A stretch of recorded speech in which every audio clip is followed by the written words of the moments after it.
Okay, so conventions of trailers. I cannot count the amount of times we've tried to do a video or other presentation on this, and every single time something's backfired. So I'm going to try and dodge the curse of the conventions video and get this right for once. Yeah, hopefully. Okay, so to start, we can establish what kind of trailer we'll actually be making, because there are two types. There are two main types anyway. There's teasers and then there's theatrical trailers, and each serves actually a different purpose.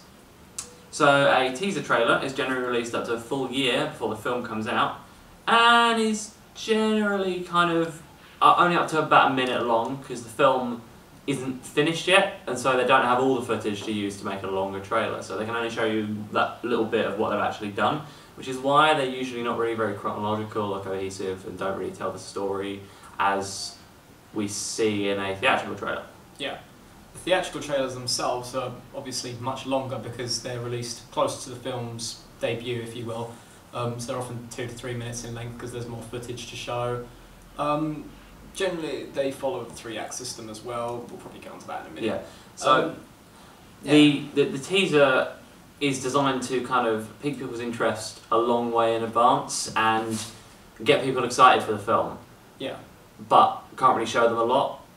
Whereas where theatrical trailers come out only a few months before the film, it's a case of really showing people what the film is about, and then kind of outdoing what the teaser did to really, really ramp that hype up just before release. Yeah. The teaser gets people talking about it a long way in advance so that everyone knows what the damn film's going to be when it comes out. Mm-hmm. And theatrical trailers are designed to show off what the film's actually going to be about. Exactly. It's more of a completed narrative. Yeah, the term trailer actually comes from, they used to show trailers after a film, but that didn't really work because people would leave the cinema before the trailers actually came on because no one really cared. So by showing them before the film, they kind of have a captive audience in that sense. Yeah. Like, people don't want to miss their movie, so they show up early and then they see all the trailers. Mm-hmm. There's actually often multiple types of theatrical trailer. Sorry, just glancing down our notes here because there is a lot to talk about. Yeah. Multiple different versions of different trailers. So, for instance, Pacific Rim had, I think, a teaser, a theatrical trailer, like a main trailer, theatrical trailer 1, theatrical trailer 2. There are, and I think I had an extended cut of one of those as well. There's like a lot of different versions of the same trailer. So they're all just they're slightly variation, slightly different. Different parts of the film, and they've got slightly different pacing and tone.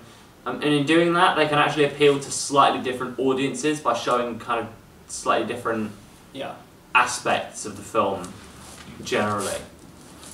And also, more trailers there are, the more people are going to watch the different trailers because they're going to get bored of watching the same one over and over, and therefore the more the marketing is going to be effective. Yeah. They sometimes have the extended version as online only. The reason they do this is because they don't have to pay to rent out screen space like they would on TV or in a cinema, so they might cut it down because they have to pay. You gotta go and drop the lens cap on the floor, Jack. No, I'm leaving this in. I'm too tired to edit this. No, basically, they usually keep the extended one and show that on the internet because they don't have to pay by the minute or even by the second for screen space, whereas in cinemas on TV they do. Yeah. Simple enough stuff. So, yeah, a trailer is designed to actually advertise the film it represents and encourage people to go out and watch it. Without achieving that aim, a trailer has essentially failed. Yeah. So therefore, a trailer will often source clips from the funniest, most exciting, or most visually impressive moments of the film itself. Yeah, so Transformers Age of Extinction, for example, and that film was absolutely terrible. Don't ever watch it in your life. Please, save yourself. I watched it and it ruined my childhood. Jack, we have very limited recording time. I'm very sorry. SD card. But basically, the whole point of that, like, you watch the entire trailer and the entire thing is just robots smashing each other up. And let's be honest, it was kind of targeted towards an audience who likes watching robots smash each other up. So that's what they showed in the trailer. Same thing with I don't know, like, you can use actors' names to advertise films as well. So like in Gravity, where they showed off who was in that film? Sandra Bullock and George Clooney. That was see. And I haven't seen the film, but I know this because of the effective advertising in the trailer, where they brought in their names large on the billing block and the titles. Yeah, they each got their own title slide as well. just jumping in here with the, just segueing in with the billing block, because we need to talk about that. So a billing block is like, at the end of a trailer, you have this screen that flashes up with all the legalese on it, like copyright information, the credits of who worked on the film, what companies were involved, all the small text, and that generally only flashes up for a very brief period of time, because anyone who actually really needs to read that crap will probably have a copy of the trailer they can pause, like an online version or whatever, so they don't really want to pay too much extra to bring that up. Yeah. Just jumping back, another film that really emphasises probably the one or two funny bits in the whole film was the absolute train wreck that was Pixels. Oh God. Which had moments like this one that I'm going to have playing somewhere on the screen. I don't know where. I'm just going to make it hover somewhere, all spooky like, where the guy's hand gets bitten by Pac-Man, and he's like, ah! And it's like, ah, it's funny because Pac-Man bit him, but the rest of the film was absolute garbage. It really was. So Scroll down too far because you just missed the unless we. yeah. So not only do they sometimes emphasise actors' names, but they can also emphasise directors' names. For instance, Del Toro's name is really emphasised at the end of the Pacific Rim trailer because the actors in that film are slightly less well known, but Del Toro is a very prolific and respected director, so if people see that the film is directed by him, they might be more likely to actually go and see the film if they like his previous work. Yeah. They do this a lot, like even if the name isn't well known, but the films they've made are, they might bring up, like for example, from the creators of. Yeah, from the creators of. So I'll have a thing flash up on the screen where it's like, from the creators of Insidious, or something like that. It's like, oh, that was a good name. Yeah, it was. Yeah, from like the titles point of view, there's like you use titles to show off like sometimes important plot points in trailers as well. So it's not only showing off actors and directors, but also the occasional important plot point here and there, and usually giving away the film's taglines as well. So what was it? It's like, was it Sinister? So once you see him, nothing can save you. Yes. Yeah, because it flashes it up on the screen. Like once you see him, nothing can save you on the really nice backgrounds. It really does emphasise that, and it like the backgrounds themselves actually help to sell the trailer and the film. So yeah, like titles are often used throughout trailers, like to kind of punctuate and bring in these nice catchy taglines because they stick in the heads of the audience. So that was a good example. I'll probably bring up some more on the screen, although it's late and I can't think of any more off the top of my head. I'm sorry. There'll be some on the screen. I'll do that in post.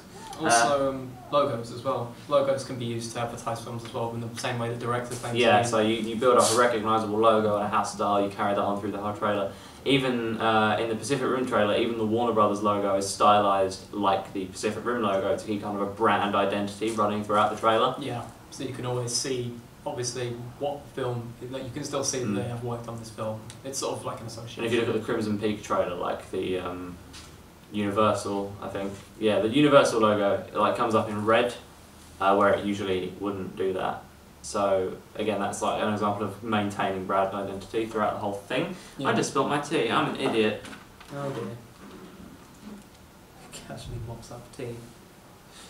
Eating my mixed fruit or something. But yeah, so obviously trailers can receive exposure through cinemas, TV, internet. Yeah, and they're all important because obviously things that you see on the internet can obviously be slightly longer than on TV and in cinemas.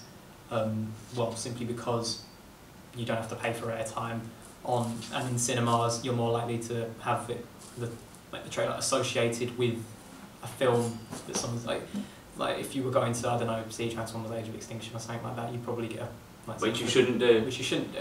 You'd probably get a flash up for Pacific Rim because considering the association with giant robots smashing each other up. Yes. And that would obviously attract more thing because like, hey, I like this film about giant robots, let's watch another film about giant robots. Yes. Exactly. Did they come out at the same time though? I don't think they did, but no, they didn't. It's a nice example. Yeah. So in terms of like mise en scène and iconography, that's also very important. It generally follows, just plucks stuff out of the film that is iconic and recognisable as being part of that genre. So for instance, in the Pacific Rim trailer, we see a lot of kind of technology because it's a sci-fi. So we see like We hear all like, the robotic noises, we see the big robots punching things. We have like these holographic displays that are like bleeping and making robotic sci-fi noises and stuff. Shut up. In the Woman in Black trailer, we have the toy room scene. I think that was in the trailer, wasn't it? Oh yeah, the toy room scene. Yeah, That was nice. and toys are kind of part of general horror iconography, as you can see on my iconography page that I've got on my blog. Go look at it. Yeah. So yeah, generally they just pluck bits out that are very evocative of the genre they're trying to promote. Yeah. But iconography for horror generally revolves around, like, obviously the children's toy thing because it falls into the uncanny valley, blood, gore, depending on whether you're going for a splatter or something like that. Usually, like more of the psychological horror, like you often see things that are like video cameras and stuff like that, digital technology, which is often used. It's been popularised by Slender and obviously Sinister now has it as well. Yep. This is a thing, that is true. I cannot count the amount of times we've tried to do a video or other presentation on this, and every single time it's backfired. So